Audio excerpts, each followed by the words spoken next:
The most important skill you want to learn if you want to become more successful is the skill of being able to learn new habits. And why is that? Well, that's because your whole life is the result of the compounded effects of all your habits.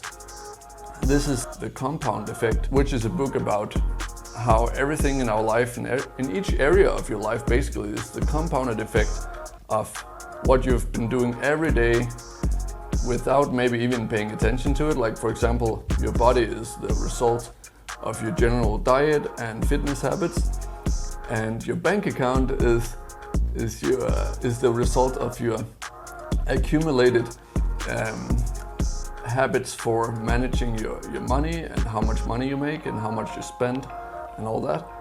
And if you look at your home, if you have a lot of mess in your home, it's the accumulated results of your habits for organizing.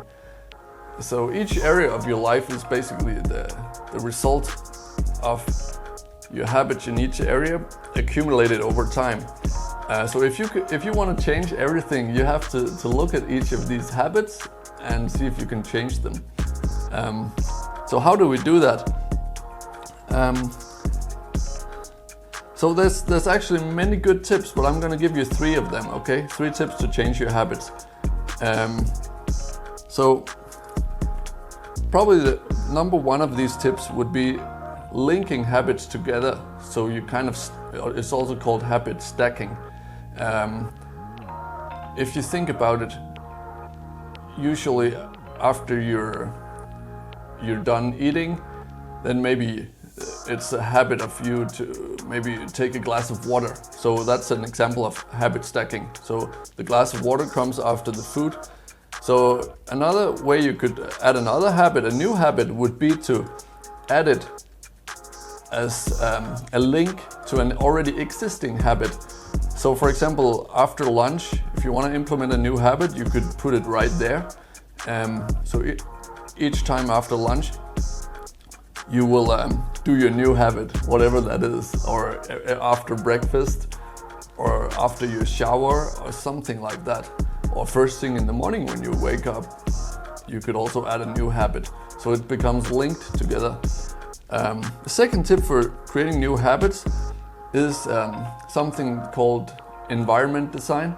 So if you want to make it or increase the ability or the chances of you doing the habit, you should create the environment in your home or at your workplace so that whatever you're trying to make yourself do as a new habit is right in your face.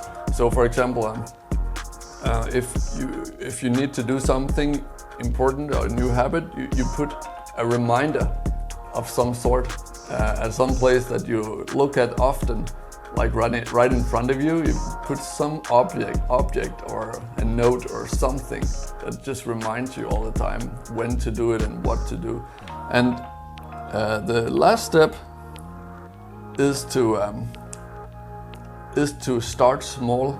Don't go nuts and add a whole bunch of different habits. Just maybe 1 or 2, and just make it really small. Like do a small version of whatever you're trying to add to your habit.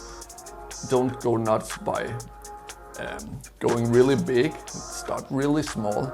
Otherwise, there's a very large chance you will only be able to or only want to do it for a couple of days, and then you will just start to maybe think, oh, it's too much today. I can manage to do that.